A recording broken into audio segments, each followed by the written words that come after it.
गुड्डू जयपुर के पास ही एक गांव में अपनी बूढ़ी माँ के साथ रहता था। वो छोटी छोटी मूर्तियां और खिलौने बेचकर अपना घर चलाता था।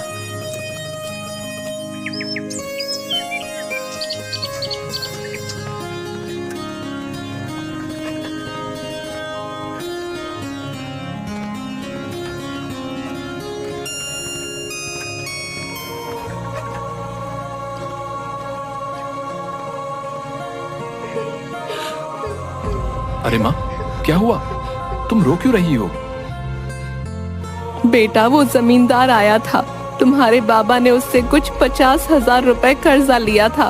वो अब सूद समेत मिलाकर 1.5 लाख हो गया है। हम इतने पैसे कहाँ से लाएंगे बेटा? उसने बस 2 हफ्ते का वक्त दिया है, वरना ये घर खाली करना होगा। माँ, तुम रोना बंद करो, मैं कुछ करता हूँ। तुम फिक्र मत करो। गुड्डू परेशान सा पैसे जुगाड़ करने का रास्ता सोचते हुए बाहर निकल आता है।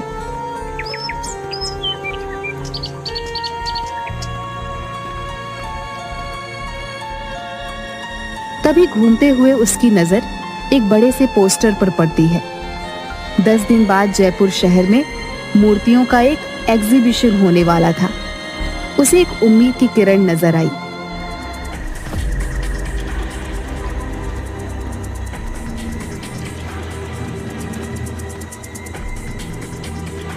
उसने तुरंत वापस लौटकर मूर्ति बनाना शुरू किया और 9 दिन की मेहनत के बाद 10वें दिन मूर्ति लेकर एग्जीबिशन में पहुंच गया। देखिए सर, ये मेरी सबसे कीमती मूर्ति है। और तुम्हें लगता है ये मूर्ति एग्जीबिशन में रखने के लायक है? पर क्यों सर, क्या हुआ? कोई कमी रह गई है क्या? कमी? गुड्डू, तुम इसे मूर्ति कह रहे हो? ये मूर्ति कहने लायक ही नहीं है। मिट्टी का कबाड़ है, कबाड़। सर, ऐसा मत कहिए। इस मूर्ति को बनाने के लिए मैंने बहुत मेहनत की है। इसे मेहनत नहीं कहते गुड्डू। ये मूर्ति एग्जीबिशन में तो क्या, कहीं पर भी रखने के लायक नहीं है। ले जाओ इसे वापस। ये मूर्ति सिर्फ कचरे के डिब्बे में फेंकने लायक है। ले जाओ इसे यहां से। गुड्डू की आंखें भर आई। अपनी मेहनत को इस कदर अपने सामने बिखरते देख वो बहुत दुखी हो गया। गुड्डू ने आंखों में आंसू लिए उसे देखा और अपनी मूर्ति के टुकड़ों को समेटकर वहां से निकल गया।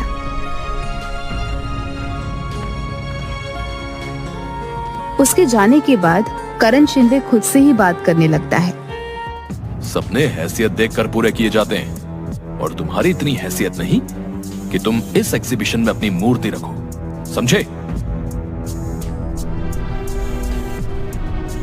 चाहे कितनी ही खूबसूरत मूर्ति बना लो, गरीबी तुम्हें कभी ऊंचा उठने ही नहीं देगी, और मुझसे आके तो तुम कभी नहीं निकल सकते। गुड्डू रोता हुआ बाहर चला जाता है और सोचने लगता है कि अब वो क्या करे। वो माँ से वादा करके आया था, वो पूरे पैसे लेकर आएगा। अब वो माँ को क्या जवाब देगा?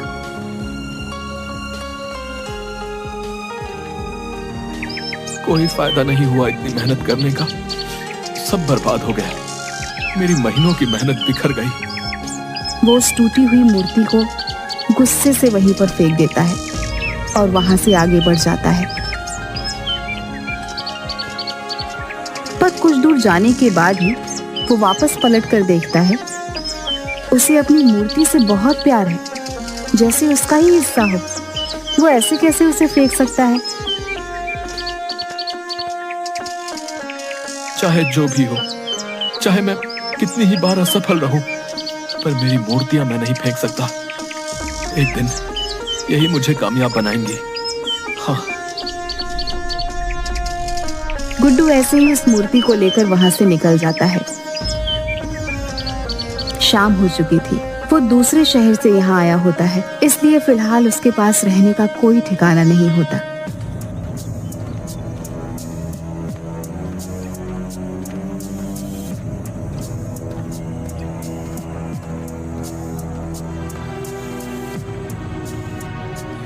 गुड्डू बहुत थक गया होता है, इसलिए वहीं बेंच पर पीठ लगाकर एक झपकी लेने लगता है। गुड्डू काफी देर तक सोता रहता है और फिर अचानक एक आवाज के साथ उठता है। कौन है? पर वहां कोई होता ही नहीं। अचानक गुड्डू की आंखें हैरान से बड़ी हो जाती हैं जब वह अपने सामने अपनी मूर्ति को देखता है। ये मूर्ति तो टूट गई थी, ये वापस ठीक कैसे हो गई? वो मूर्ति के पास जाता है और उसे छूकर देखने लगता है। ये तो सच में पूरी हो गई, पर ये हुआ कैसे? ये तो पूरी टूट गई थी। गुड्डू अच्छे से ऊपर से नीचे तक आगे से पीछे घूमकर उस मूर्ति को देखता है और फिर अचानक खुशी से उसकी आंखें चमक जाती है। ये तो चमत्कार हो गया, मेरी मूर्ति ठीक हो गई, मेरी मूर्ति। गुड्डू खुश होते हुए उस मूर्ति को गले से लगा लेता है। कोई बात नहीं, अगर इस बार मैं सफल नहीं हुआ, पर तुम ठीक हो, ये मेरे लिए बहुत बड़ी बात है।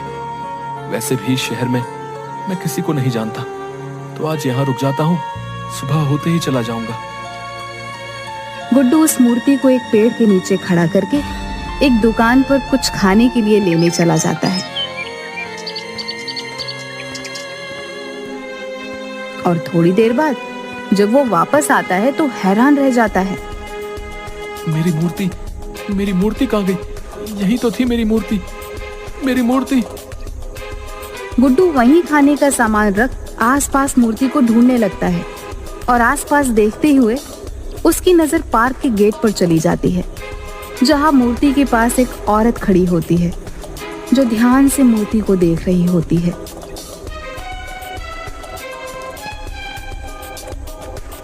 कौन हो तुम और मेरी मूर्ति को कहाँ लेकर जा रही हो?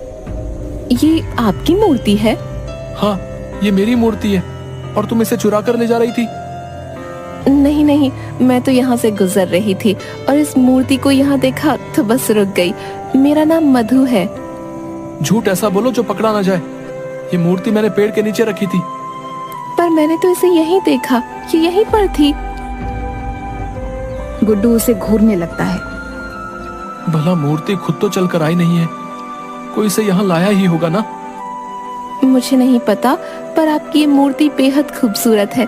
आपने खुद बनाई है? हाँ, मैंने बनाई है, पर कोई मतलब नहीं है। मतलब क्यों नहीं? कितनी खूबसूरत मूर्ति है ये। ऐसी और भी होंगी, आप इन्हें एग्जीबिशन में क्यों नहीं रखते? कौन रखेगा मेरी मूर्ति को एग्जीबिशन में? वहाँ तो बड़े बड़े लोगों के राज हैं और मैं ठहरा छोटा सा मूर्तिकार। अरे, इसमें छोटे बड़े की बात कहाँ से आई? बात तो तुम्हारे जादू की है। कितनी खूबसूरत मूर्ति है। तुम बहुत हुनरमंद हो। तुम्हारे हुनर में ऐसा जादू है कि मूर्ति बिल्कुल जीवित नजर आती है। हुनरमंद होने का क्या फायदा जब मैं कुछ कर ही नहीं सकता? हम गरीबों की मदद कौन करेगा? ऐसा क्यों बोल रहे हो? अगर तुम बुरा ना मानो तो मैं कल होने वाले एग्जीबिशन में तुम्हारी मूर्ति को रखवाना चाहती हूँ। कल वाले एग्जीबिशन में? पर कैसे? कौन है आप?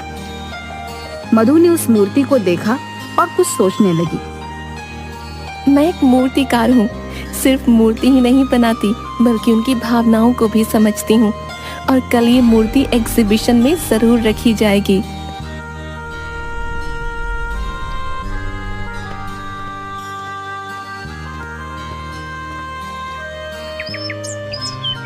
अगले दिन एग्जीबिशन में गुड्डू की मूर्ति भी रखवाई जाती है, पर किसी को गुड्डू का नाम नहीं पता होता, क्योंकि ये पहली बार हुआ था जब गुड्डू की कोई मूर्ति एग्जीबिशन में रखी गई है। गुड्डू खुश होकर देख रहा था।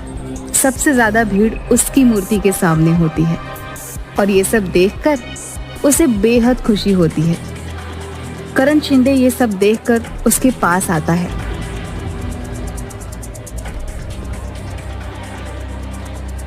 तुमसे कहा था ना, तुम एग्जीबिशन में मूर्ति नहीं रख सकते। फिर किसने रखवाई ये मूर्ति? आपने तो तोड़ ही दी थी और शायद आज मेरा यहाँ आना लिखा था। मेरी मूर्ति ठीक भी हो गई और मधु जी ने मेरी मूर्ति एग्जीबिशन में रखवा भी दी। मधु? ये कौन है? एक मूर्तिकार है, यहाँ एग्जीबिशन में है वो। शायद उनकी मूर्तियां भी हैं। यहाँ मधु नाम की कोई मूर्तिकारा नहीं है और ना ही उसकी कोई मूर्ति है। गुड्डू उसकी बात सुन हैरान रह जाता है। वो इधर उधर देखता है पर मधु उसे कहीं नहीं दिखती। वो सारी मूर्तियों को भी देखता है पर उसे कहीं पर भी मधु की मूर्ति नहीं मिलती। ये सब क्या हो रहा है? मधु नाम की कोई इंसान नहीं। फिर वो कौन थी जो कल मुझे मिली थी, जिसने मेरी मूर्ति यहाँ प्रदर्शनी में रखवाई? गुड्डू परेशान सा यहाँ वहां देख रहा था। तभी अचानक उसकी नजर अपनी मूर्ति पर चली गई। मूर्ति का मुस्कुराता हुआ चेहरा देख गुड्डू को याद आने लगा। अचानक उसकी टूटी हुई मूर्ति का जादुई तरीके से ठीक हो जाना, फिर मधु का उससे मिलना, मूर्ति का प्रदर्शनी में आना और अब मधु का गायब हो जाना। उसे याद आता है कि मूर्ति कल अपने आप पार्क के गेट के पास पहुंच गई थी। गुड्डू सारी कड़ियां जोड़ता है और उसे एहसास होता है कि उसकी मूर्ति तिलिस्मी हो गई थी। शायद ये उसकी मेहनत और लगन का नतीजा था। इसका मतलब ये सब मेरी मूर्ति ने किया है। ये तो चमत्कार है। गुड्डू खुश हो जाता है। इतनी में एक आदमी उसके पास आता है।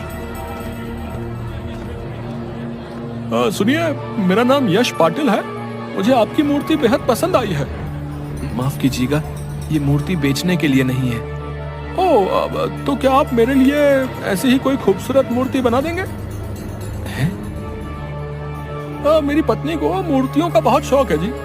मैं आपको मुंह मांगी कीमत देने को तैयार हूँ। प्लीज मना मत कीजिएगा। हाँ हाँ जरूर, मैं आपके लिए मूर्ति बना दूंगा। गुड्डू को वहाँ कई लोग उस मूर्ति की कीमत लगाने को बोलते हैं, पर गुड्डू नहीं बताता। तो वहाँ खड़े कई लोगों ने खुद उसे मूर्ति बनाने को कहा था और मुंह मांगी कीमत में खरीदने को भी। गुड्डू ने खुश होकर सबको हाँ बोल दिया था और प्रदर्शनी खत्म करके बाहर आता है। तो वहाँ दो आदमी पहले से ही उसका इंतजार कर रहे थे। सर, हमने आज प्रदर्शनी में आपकी मूर्ति देखी, पर आपने कहा वो बेचने के लिए नहीं है। अगले महीने एक स्कल्पचर एग्जीबिशन होने वाला है। क्या आप उसके लिए मूर्ति बना सकते हैं? सर प्लीज मना मत कीजिएगा। जी जरूर, मैं ये काम जरूर करूंगा।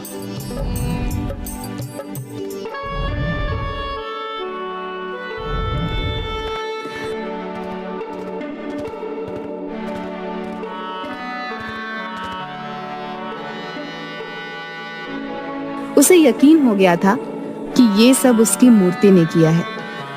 वो लोग 2 लाख रुपए एडवांस भी देते हैं, जिससे गुड्डू जमींदार के पैसे चुका देता है।